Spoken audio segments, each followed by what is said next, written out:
Tout le monde connaît Animal Crossing, ce jeu absolument idyllique où le joueur doit développer son île et sa maison en interagissant avec des animaux anthropomorphes absolument mignons. Cette saga de jeux Nintendo a eu un énorme succès, notamment pendant le confinement, où le nouvel épisode de la saga New Horizons est devenu une sorte de cocon, une zone de confort pour les gens qui avaient du mal à vivre le confinement. Alors qu'on était tous cloîtrés chez soi sans pouvoir sortir et voir des gens, on a pu vivre par procuration à travers l'écran, en rencontrant des amis qui viennent sur notre île et en aménageant cette île pour en faire la plus belle possible. Alors qu'on avait du mal à consommer à l'extérieur, en allant dans les magasins pour acheter des décorations d'intérieur par exemple, on pouvait le faire à travers l'écran dans ce jeu qui a donné du réconfort à des millions de personnes. Mais à côté de ce côté très good vibe d'Animal Crossing, on peut retrouver des éléments du système économique capitaliste.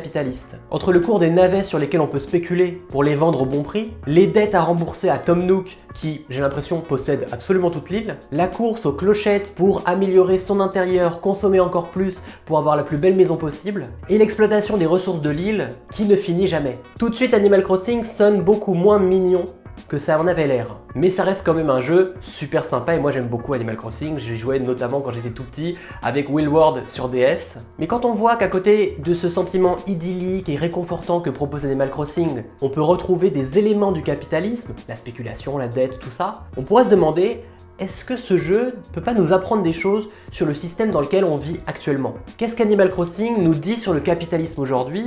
Est-ce qu'il l'encourage ou est-ce qu'il le critique? Et qu'est-ce qui est différent dans un jeu qui veut nous faire du bien et dans la vraie vie où tout ne va pas dans notre sens? C'est ce qu'on va essayer de voir dans cette vidéo, comment comprendre le capitalisme grâce à Animal Crossing. On en parle aujourd'hui, bienvenue sur Théo Yapping.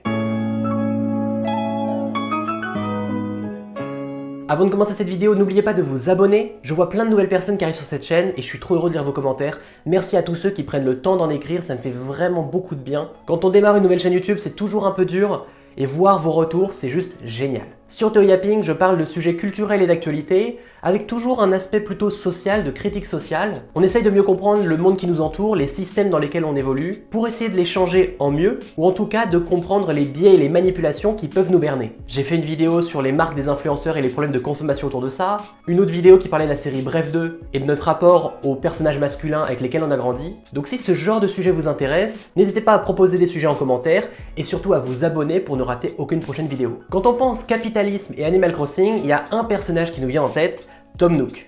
Tom Nook, il a vraiment l'image du propriétaire capitaliste par excellence. On a vraiment l'impression qu'il possède un peu toute l'île. Et quand on arrive sur l'île d'Animal Crossing, Tom Nook nous offre une maison, enfin il nous offre, on doit le rembourser. Il nous fait un prêt comme si c'était une banque et il nous propose de rembourser la maison pour pouvoir l'agrandir et l'améliorer. Le jeu pose déjà cette base, si on a envie de s'améliorer dans le jeu et d'avoir quelque chose de plus beau, d'évoluer comme si on montait de niveau, il faut rembourser des dettes. Et rien que dans ce principe-là, qui est le tout début du jeu, on voit beaucoup de choses qui se rapprochent du monde capitaliste dans lequel on vit. Capitalisme, c'est un mot qu'on entend beaucoup, et qu'est-ce que ça veut vraiment dire? Globalement, d'après Wikipédia, le capitalisme, c'est un système économique basé sur la propriété privée des moyens de production. C'est-à-dire que les usines, les ressources, ça appartient à certaines personnes, ça appartient pas à l'État ni aux gens qui y travaillent, mais à des grands patrons. Dans ce système économique, il y a une séparation entre le capital et le travail. Ceux qui travaillent ne possèdent pas tout ce qu'ils fabriquent. Quand on travaille dans une entreprise, c'est le patron d'abord qui a l'argent, en tout cas l'entreprise qui a l'argent, et nous on reçoit un salaire, mais on ne reçoit pas toutes les ressources et tout le travail qu'on a fait. Si je travaille dans une ferme et que je récolte 300 carottes, elles sont pas pour moi ces carottes, elles sont d'abord pour l'entreprise et ensuite moi on va me donner une partie des carottes. C'est ça un peu dans l'idée. Dans le monde capitaliste, on a plusieurs notions qui sont essentielles. La propriété privée, c'est quelque chose de très important là-dedans. Quand on achète quelque chose, ça nous appartient. Une entreprise ou une usine peut nous appartenir et les gens qui y travaillent travailleront pour nous. Mais une propriété peut aussi nous appartenir et on peut acheter plein de maisons et les louer à d'autres personnes. Ces gens-là, ils y habitent, mais c'est pas leur maison à eux, c'est à nous. L'argent nous revient. C'est très imagé, très simplifié comme ça, mais dans Animal Crossing, on le voit très bien. Tom Nook nous donne une maison, mais elle n'est pas à nous. On doit constamment la rembourser à Tom Nook, et dès qu'on termine de rembourser un des prêts, il nous l'agrandit et on doit à nouveau lui rembourser quelque chose. Tom Nook, c'est à la fois le propriétaire ou la banque, un peu le capitaliste par excellence, et tout ce qu'on fait dans le jeu, c'est dans l'idée de rembourser des dettes envers lui. Petit truc sympa quand même dans Animal Crossing, c'est qu'on n'a pas d'intérêt à rembourser à Tom Nook. Il nous donne un prix fixe, et peu importe le temps qu'on prend pour lui rembourser, ce prix ne va pas augmenter, ne va pas changer. Dans la vraie vie, c'est plutôt différent. Quand on fait après la banque, on doit rembourser tous les mois, avec un pourcentage en plus. Plus le nombre de mois est long, plus il y a un pourcentage en plus qu'on doit rembourser. C'est ce qu'on appelle le taux d'intérêt. Donc même si Animal Crossing nous montre un petit peu c'est quoi la dette, c'est quoi la propriété, qu'est-ce qu'une banque et un intéressement, finalement, on n'a pas la douleur du système capitaliste dans le jeu parce qu'on peut décider de ne pas rembourser cette dette. Si on n'a pas envie que notre maison soit plus grande, si on veut garder la maison comme elle est, on peut très bien ne jamais rembourser Tom Nook et il va pas toquer à notre porte pour nous demander l'argent. Encore heureux, c'est un jeu vidéo quand même, laissez-nous au moins respirer quoi. Mais dans la vraie vie, c'est très différent. Tous ces systèmes des banques avec la dette, la propriété, le fait que si on veut devenir propriétaire et avoir cette liberté-là, on doit contracter des prêts et avoir des dettes envers la banque, ou bien payer un loyer à un propriétaire pour vivre quelque part, ce système-là contrôle beaucoup nos vies. La plupart des gens, ils font des choix de vie parce qu'ils ont un loyer à payer ou bien la banque à rembourser. Ce qui est assez fascinant, c'est que le système capitaliste nous a souvent dit que c'est la liberté. On fait ce qu'on veut, l'entreprise fait ce qu'elle veut, on a le droit d'entreprendre, de lancer les projets qu'on veut. Beaucoup de gens très capitalistes sont assez libéraux, c'est-à-dire qu'ils veulent pas que l'État mette des taxes, des lois, des régulations, ils veulent laisser les gens faire ce qu'ils veulent en fait. Sauf que dans la réalité, c'est pas ça qui arrive. Quand on doit payer un loyer, quand on doit rembourser la banque, on n'est pas vraiment libre de nos choix, on peut pas faire ce qu'on veut. On va être obligé de choisir un métier qui paye plutôt bien mais qui n'est pas agréable, ou prendre le premier métier venu si on n'a pas les compétences pour un autre parce qu'on n'a pas le temps de retourner à l'école pour étudier ou de prendre une année de césure pour explorer de nouvelles choses. Pour un système capitaliste qui prône la liberté d'entreprendre, on en est plutôt loin. Donc dans Animal Crossing, Tom Nook, ça va, il est plutôt cool. Parce que bon, il est propriétaire, il est banquier, mais on n'a même pas besoin de le rembourser. Bon après tout, si tu rembourses pas Tom Nook dans le jeu, qu'est-ce que tu fais vraiment dans le jeu parce que la maison est trop petite au début? Donc au final, on est un peu obligé de le faire et de participer au capitalisme, même dans Animal Crossing. Quelque chose que nous apprend Animal Crossing par rapport au capitalisme, c'est l'importance aussi de l'exploitation des ressources. L'île d'Animal Crossing, elle regorge de ressources avec de la pêche, des poissons, des coquillages, même des fossiles à aller chercher pour les donner au musée. On a des arbres, des fruits à trouver et on passe nos journées à exploiter les ressources de l'île pour les vendre, faire de l'argent et ensuite aménager notre appart, notre maison. Le jeu Animal Crossing nous apprend beaucoup de choses aussi sur l'économie de marché, sauf que c'est assez différent de la vraie vie parce que dans Animal Crossing, il n'y a pas vraiment de salaire, il n'y a pas de travailleurs, d'employés, il n'y a pas de protection sociale. On est tous un peu auto-entrepreneurs et on doit tous gérer nous-mêmes nos clochettes si on veut pouvoir vivre et explorer le jeu comme on veut. À part peut-être des employés de la mairie ou du musée ou de quelques établissements comme ça dans le jeu, des PNJ, les autres habitants ne sont pas employés quelque part, ils sont tous solo, auto-entrepreneurs à gérer eux-mêmes leurs ressources. Ce qui donne à la fois ce sentiment de liberté dans le jeu, ce côté indépendant. On n'a pas à répondre à quelqu'un ou à faire le travail que nous demande quelqu'un, on fait un peu ce qu'on veut. Et c'est quelque chose qu'on peut croire aussi dans la vraie vie quand on est auto-entrepreneur, mais c'est pas tout aussi simple parce que ça peut être très dur quand on débute en auto-entrepreneur de réussir à bien gagner sa vie ou même d'avoir accès à un prêt à la banque si on veut acheter une maison ou avoir une bonne location d'un appartement. C'est difficile de signer le bail quand t'es indépendant parce que les propriétaires ont peur que t'aies pas l'argent pour payer tout le temps. Donc vous voyez un petit peu, Animal Crossing nous donne des choses du capitalisme, de l'économie de marché, exploiter une île pour faire de l'argent et évoluer dans le jeu, sans les aléas difficiles de la vraie vie où on peut se retrouver dans la précarité, dans la pauvreté ou dans la maladie et être bloqué dans notre évolution. Ce qu'on peut reconnaître un petit peu dans Animal Crossing est cette idée de toujours aller plus loin, avoir une plus grande maison, avoir plus d'objets, plus de ressources, plus de clochettes. On peut retrouver ce rêve un peu entrepreneurial qu'on a aussi dans la vraie vie, ce rêve de la méritocratie. Le rêve de la méritocratie, j'en ai un petit peu parlé dans une vidéo qui parlait du développement personnel, qui vient aussi véhiculer ces idées-là. Et dans Animal Crossing, c'est un petit peu ce qu'on peut retrouver, parce qu'on a envie d'avoir la plus belle île possible, la plus grande, la plus riche. Le jeu nous pousse toujours à grandir, à grossir et à exploiter encore plus ou consommer encore plus.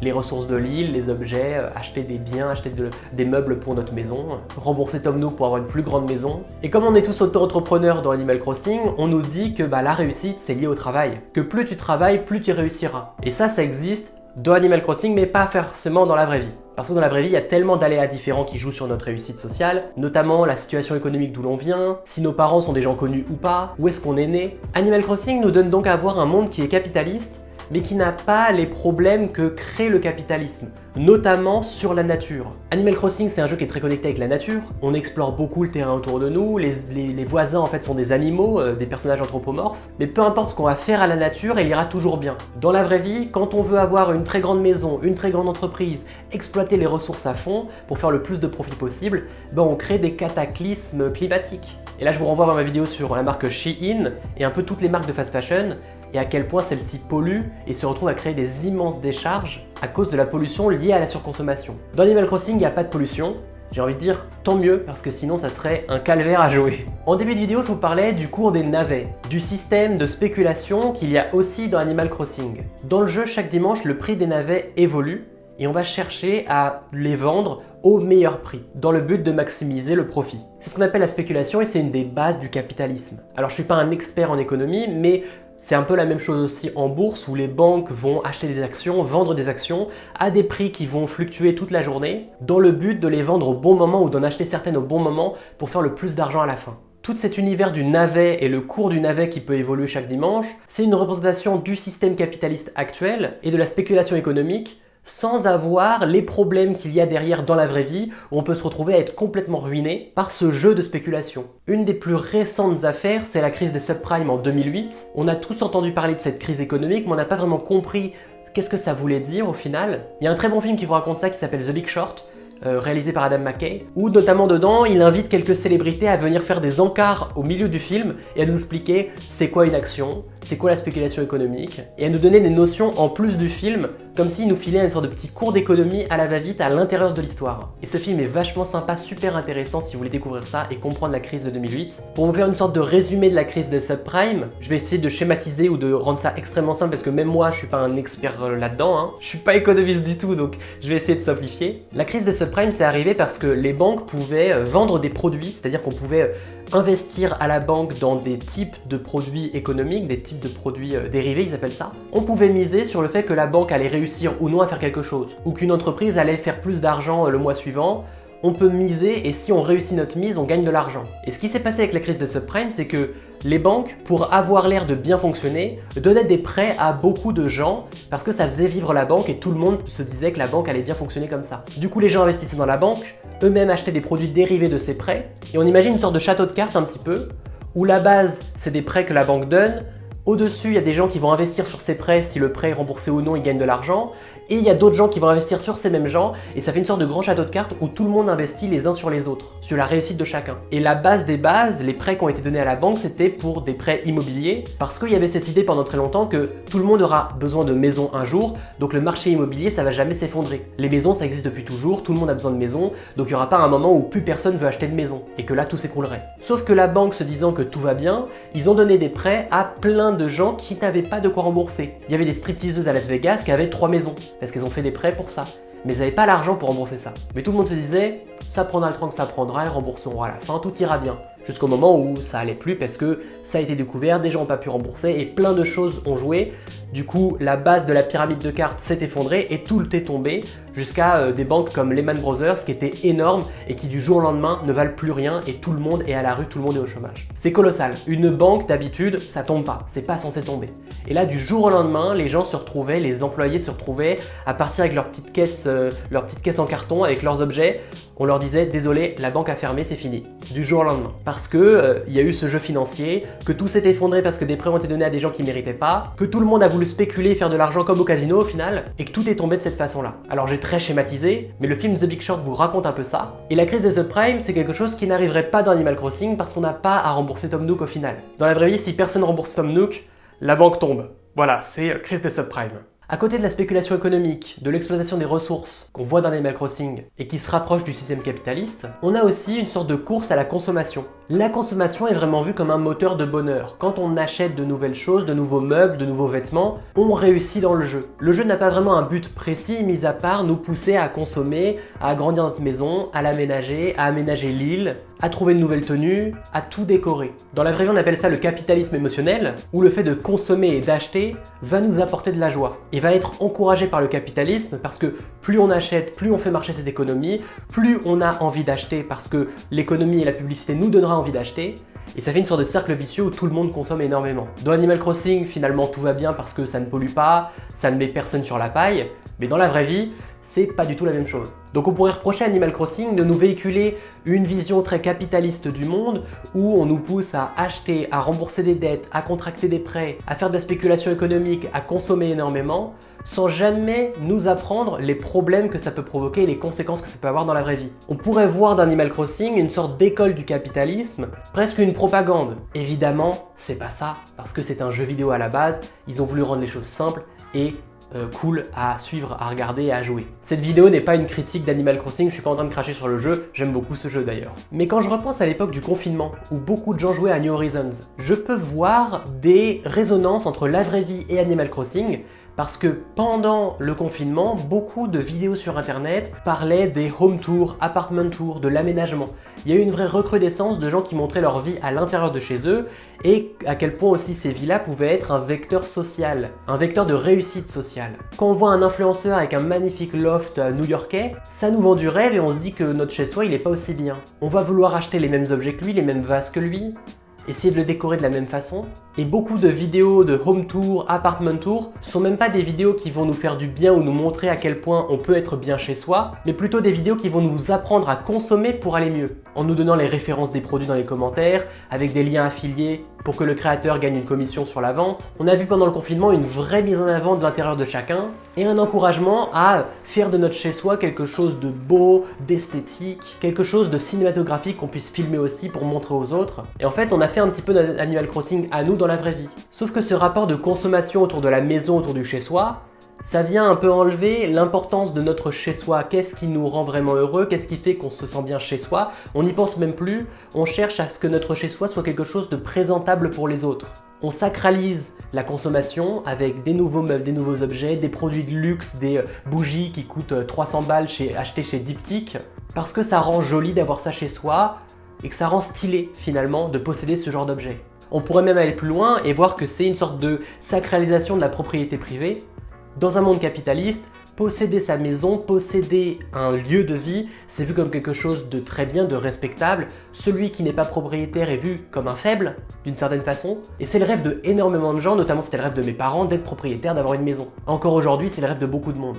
Mais est-ce que le rêve c'est d'avoir un chez-soi dans lequel on se sent bien, ou le rêve c'est d'avoir une maison présentable qui donne une valeur sociale, un intérieur cher qui montre qu'on a une vie luxueuse, et la possibilité de faire des vidéos pour le montrer? Quel est vraiment notre rêve au final? Et ça, c'est des questions qu'on doit tous se poser. C'est un peu la même chose avec les vidéos morning routine où on voit des gens se donner 25 étapes de morning routine le matin pour au final faire des choses très simples de leur vie. Et juste leur réussite sociale, c'est d'avoir une grande morning routine que les gens n'arrivent même pas à reproduire.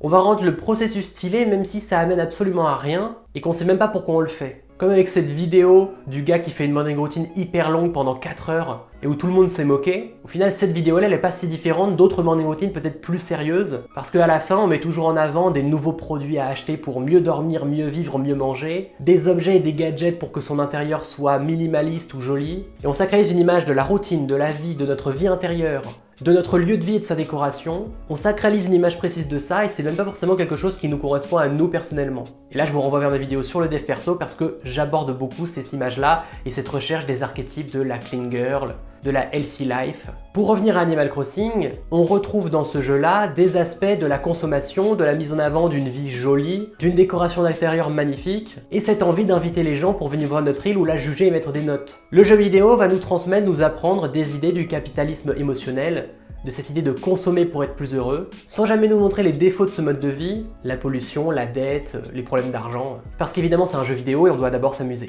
Comme je vous le disais tout à l'heure, dans Animal Crossing on est tous un peu auto-entrepreneurs, on travaille dans un monde capitaliste où on cherche à grossir, à améliorer nos profits, à faire grandir nos maisons et à consommer plus, notamment en exploitant les ressources autour de nous, mais on remarque dans Animal Crossing l'absence de plein d'éléments de la vraie vie qui nous aident dans la vraie vie à supporter le capitalisme. Dans Animal Crossing, il n'y a pas de lutte des classes. Il n'y a pas vraiment de pauvres, il n'y a pas de gens forcément plus riches non plus, à part Tom Nook, qui a l'air d'avoir absolument tout. Quand on exploite toutes les ressources de l'île, on n'est pas en train de les prendre à notre voisin. C'est ça la différence de la vraie vie. Animal Crossing nous donne à voir une image du capitalisme sans l'aspect social derrière. Dans Animal Crossing, il n'y a pas de syndicat par exemple. Les gens ne se réunissent pas pour faire valoir leurs droits.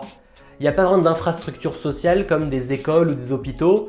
Les gens n'ont pas besoin d'éducation, ne tombent pas malades. On se développe dans Animal Crossing, on évolue seulement par la volonté individuelle. Et là, ça résonne beaucoup avec le principe néolibéral du capitalisme, du quand on veut on peut, ce genre de choses. Dans Animal Crossing, on est tous des individus isolés et nos actions ont pas de conséquences sur la société. Il n'y a pas vraiment de société en tant que telle. Dans la vraie vie, c'est clairement différent. Même si on a dans la vraie vie le système des dettes, de rembourser, d'exploiter les ressources, eh bien on a aussi des syndicats qui permettent aux employés de faire valoir leurs droits en se réunissant, en n'étant pas seuls face à l'entreprise. On a des cotisations sociales qui nous permettent de rembourser des besoins médicaux par exemple, ou bien d'avoir l'école gratuite. Dans Animal Crossing, il n'y a pas besoin de ça. Parce qu'au final, Animal Crossing, ça parle du capitalisme, ça vient nous apprendre des choses sur notre système, mais ça nous propose une version édulcorée du capitalisme. Une version plutôt optimiste de ce système, où tout le monde a l'air très heureux dans Animal Crossing, mais si tout le monde a l'air si heureux que ça, c'est parce qu'il n'y a pas les aléas du capitalisme, les problèmes que ce système provoque. Dans Animal Crossing, on tombe pas malade, il n'y a pas de pollution, on peut pas être pauvre, et si on rembourse pas notre dette, on se retrouve pas à la rue. Le joueur, il est jamais réellement en difficulté dans Animal Crossing. On n'a pas de danger de vie ou de mort à chaque fois, contrairement à des jeux de plateforme ou des FPS. C'est peut-être aussi ça qui a provoqué la joie chez les gens et le réconfort dans ce jeu, parce qu'on pouvait avoir une slow life. On pouvait faire les choses à notre rythme, sans avoir à rien risquer, et on avait seulement la partie optimiste du capitalisme, où plus on avait de volonté, plus on consommait, plus on était heureux, et plus on pouvait consommer à nouveau, et jamais on avait de problème par rapport à ça, jamais on nous empêchait vraiment de consommer. Quand on exploite les ressources du voisin, le voisin a toujours des ressources, tout va bien. Et finalement, les aspects un peu relous du capitalisme, avec la dette à rembourser, ils sont pas si relous que ça dans le jeu. Et c'est aussi pour ça que le jeu est agréable. Donc si on se demandait, est-ce qu'Animal Crossing essaye de nous faire de la propagande capitaliste ou de nous apprendre à accepter ce genre de choses, je pense que c'est pas vraiment ça. Le jeu est avant tout un jeu réaliste, parce qu'il nous donne à voir des notions réalistes de vie avec la dette, avec la banque, avec le cours du marché. Mais sans les défauts de ce système, du coup, on a juste les bons côtés. Et la grande question que nous pose, je pense, Animal Crossing, ou qu'on devrait se poser en y jouant, c'est que si on a besoin de faire une version optimiste de ce système, pour le rendre agréable, si on a besoin qu'il n'y ait pas de pauvreté, qu'il y ait une égalité, qu'il n'y ait aucun problème social pour que les gens soient heureux d'y jouer, si on doit autant édulcorer le capitalisme pour le rendre confortable et pour le rendre agréable à jouer dans un jeu vidéo, est-ce que ce serait pas le moment de changer ce système capitaliste dans la vraie vie? Je pense qu'on s'est quand même beaucoup habitué dans le monde dans lequel on vit à des choses qui sont inégalitaires, qui sont même parfois très horribles à vivre. Pas seulement un petit caillou dans la chaussure, vraiment des choses qui peuvent détruire des vies. La dépendance à la banque, les prêts à rembourser, les dettes, la dette étudiante quand on va dans des écoles chères, notamment aux États-Unis c'est encore pire. L'isolement social si on vit à la campagne. Toutes ces choses-là, on s'est habitué à ça et on se dit que le système il est comme ça, on peut pas vraiment le changer. Quand on joue à Animal Crossing, on devrait se demander, ce jeu a des choses très réalistes, ça ressemble à notre vraie vie, mais pourquoi la vraie vie c'est pas aussi bien qu'Animal Crossing? Qu'est-ce qui manque? Je pense qu'Animal Crossing c'est un bon outil pour nous apprendre des notions du capitalisme et de comment ces notions-là fonctionnent en utopie. Parce que dans la vraie vie, elles fonctionnent pas. Beaucoup de gens souffrent de ce système, et pourtant si on vit en société, si on est regroupé en civilisation, c'était pour mieux vivre. C'est terrible de le répéter, mais c'est pas normal de souffrir dans une société. Si on est regroupé en civilisation, en culture, et qu'on vit tous ensemble, c'est pour bien vivre. C'est pour pas qu'on se retrouve tous à se battre contre des animaux sauvages, à vivre dans la forêt. Et je pense que c'est le moment de se poser des questions sur notre système, sur comment on pourrait l'améliorer, comment mieux consommer, moins exploiter de ressources qui viennent détruire des pays entiers, peut-être arrêter d'avoir ces rêves de consommation à outrance, d'avoir des énormes maisons luxueuses avec des bougies à 300 balles et 4 voitures de luxe, imaginer quelque chose qui nous ressemble plus et qui soit pas un rêve que le capitalisme nous a mis en tête. Et là vous allez peut-être me dire, mais ce système il est déjà là depuis toujours, la vie elle est comme ça, mais ce système il va pas changer tout seul. Il y a un philosophe qui s'appelle Slavoj Žižek, qui est un philosophe actuel, qui est toujours en vie et qui fait des conférences, des livres et tout, qui disait quelque chose d'assez incroyable. Il disait qu'on imagine plus facilement la fin du monde que la fin du capitalisme. Si je vous dis fin du monde, vous imaginez des météorites qui nous tombent dessus, vous imaginez des cultures qui s'effondrent, des gens dans une dystopie où la Terre est désertique en mode Mad Max Fury Road. Mais si je vous dis la fin du capitalisme, c'est compliqué. Même moi, je sais pas à quoi ça ressemblerait. Précisément, c'est difficile. C'est aussi le capitalisme qui vient nous dire qu'on peut pas le changer, alors qu'au final ça fait que quelques centaines d'années que ça existe de cette façon. Le jeu Animal Crossing il nous a donné une vision optimiste, édulcorée du capitalisme. Il nous a montré à quoi ça devrait ressembler si tout était rose, si on vivait dans le monde des bisounours. Sauf que dans la vraie vie, exploiter des ressources, consommer à outrance, faire une course pour avoir la plus belle maison tout le temps, et la vie la plus luxueuse ou la plus belle ou la plus nourrie, la plus fleurie, avec le plus d'objets possible, dans le monde réel ça crée pas de belles choses. Et je pense qu'un jeu comme Animal Crossing c'est l'occasion de se poser des questions sur notre système économique, et de se dire qu'est-ce qu'il faudrait changer là-dedans. Si vous aviez vu ce genre de choses dans ce jeu, n'hésitez pas à les partager en commentaire. Je pense que ça serait super intéressant de voir un petit peu le retour de chacun. Est-ce que vous trouviez ça normal de devoir rembourser des dettes quand vous y jouez quand vous aviez 7 ans. Parce que c'est un peu étonnant quand on est jeune et qu'on doit rembourser des dettes à Tom Nook et avoir des problèmes d'adulte entre guillemets. Racontez-moi en commentaire votre rapport à ce jeu, qu'est-ce que ça vous a apporté, notamment si vous y avez joué pendant le confinement et que ça vous a aidé à mieux vivre ce confinement. Et j'espère qu'avec cette vidéo, je vous ai donné des notions du capitalisme à mieux comprendre grâce à un jeu et à de la pop culture. Et c'est ce que je vais essayer de faire dans les futures vidéos, utiliser des outils de notre vie médiatique, culturelle, les comprendre, les analyser. Qu'est-ce que ça dit sur notre monde? Comment finalement notre monde on pourrait l'améliorer? Et si ce genre de contenu vous intéresse, n'oubliez pas de vous abonner pour ne rater aucune prochaine vidéo. Merci à tous ceux qui suivent les vidéos chaque semaine, j'en sors une tous les dimanches. Et vos retours me comblent de joie à chaque fois. Merci à tous ceux qui prennent le temps de mettre un commentaire. On se retrouve très vite pour de futurs contenus. Portez-vous bien et à bientôt.